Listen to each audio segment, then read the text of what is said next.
Partai Golkar sebagai sebuah partai besar dan sudah berusia puluhan tahun, semestinya makin kokoh dan kuat.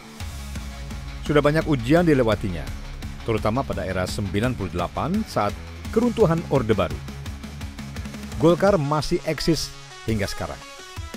Hasil pemilu kemarin membuktikan kalau perolehan suara di tingkat nasional ini mampu bertambah 20%. Banyak yang memprediksi kader Golkar akan merajai pilkada. Namun faktanya, banyak kader Golkar yang justru terhadang dan gagal diusung sebagai calon kepala daerah.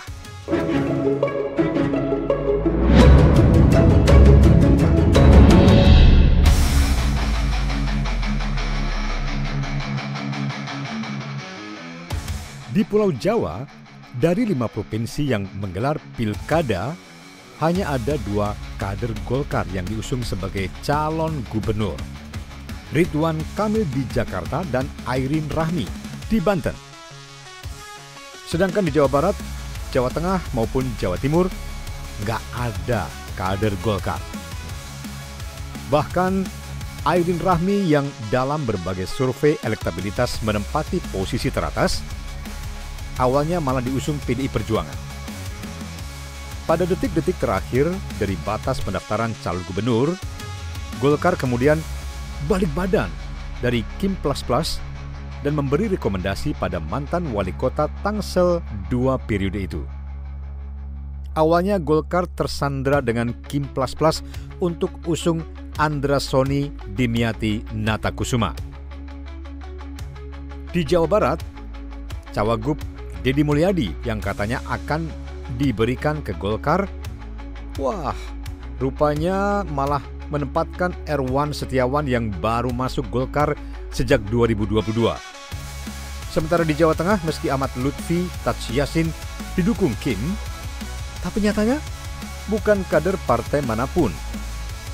Di Jawa Timur, tidak jauh berbeda. Mengusung Khofifah yang kini tak lagi berada di partai politik, berpasangan dengan Emil Dardak dari Demokrat.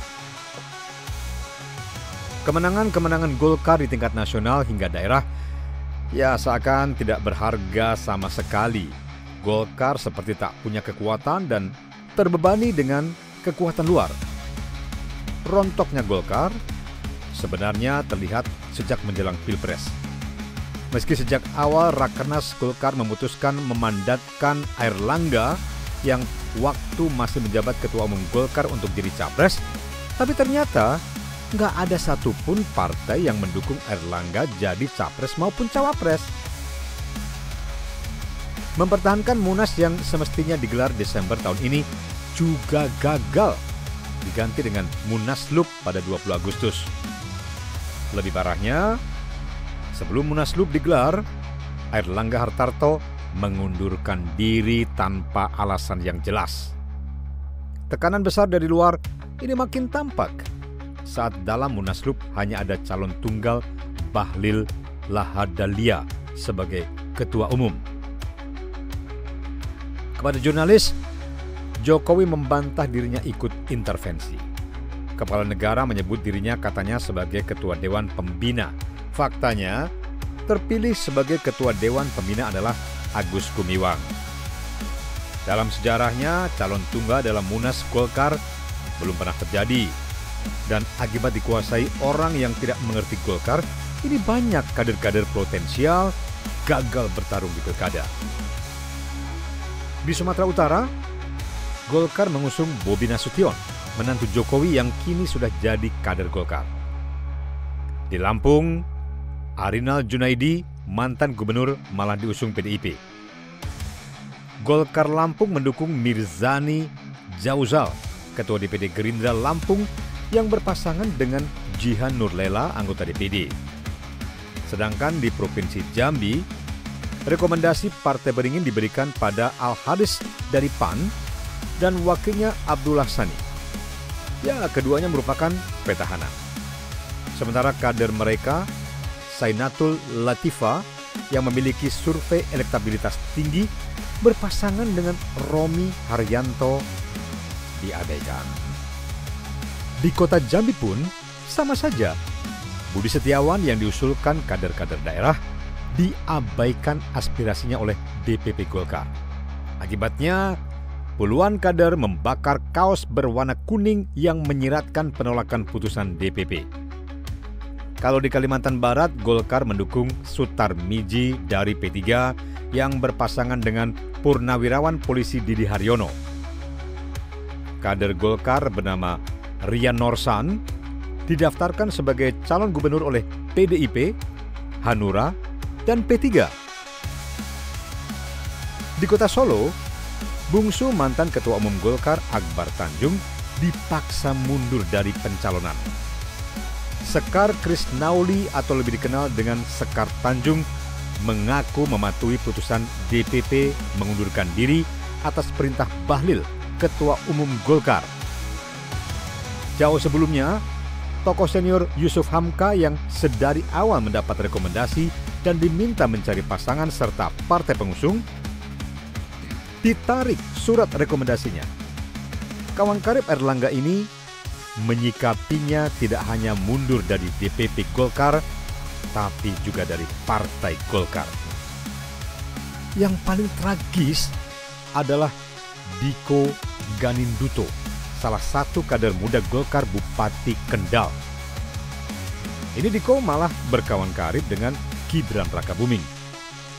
Nah, sempat ditemani belusuan di kota Semarang pertengahan Agustus. Pada awalnya dikabarkan akan diusung jadi calon gubernur Jawa Tengah. Tapi kemudian bergeser jadi wali kota Semarang. Sampai jelang penutupan pendaftaran pilkada, rekomendasi tidak ada yang turun atas nama dirinya. Diko nekat mendaftar jadi Bupati Kendal dengan dukungan PKB. Namun upayanya ditolak oleh KPU sebab PKB sudah mendaftarkan calon berkoalisi dengan PDIP. Sementara Golkar Kendal bersama Kim Plus mengusung Mirna Anissa Urike Hidayat.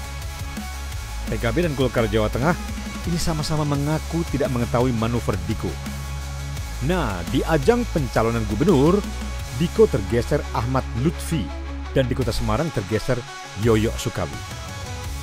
Kini partai berlambang pohon beringin itu meski punya banyak wakil rakyat, namun di pilkada terkesan tidak ada harga dirinya. Mereka di berbagai wilayah bakal banyak berkampanye untuk kader partai lain. Beberapa kader muda Partai Golkar berencana menggugat hasil Munaslup ke PN Jakarta Barat. Mereka berharap Pengadilan Negeri mencabut hasil Munas yang salah satunya menetapkan Bahlil sebagai ketua umum. Ya, sebenarnya Golkar di bawah kepemimpinan Erlangga terhitung sukses ya. Pada era kedua Presiden Jokowi ada 5 menteri dari Golkar.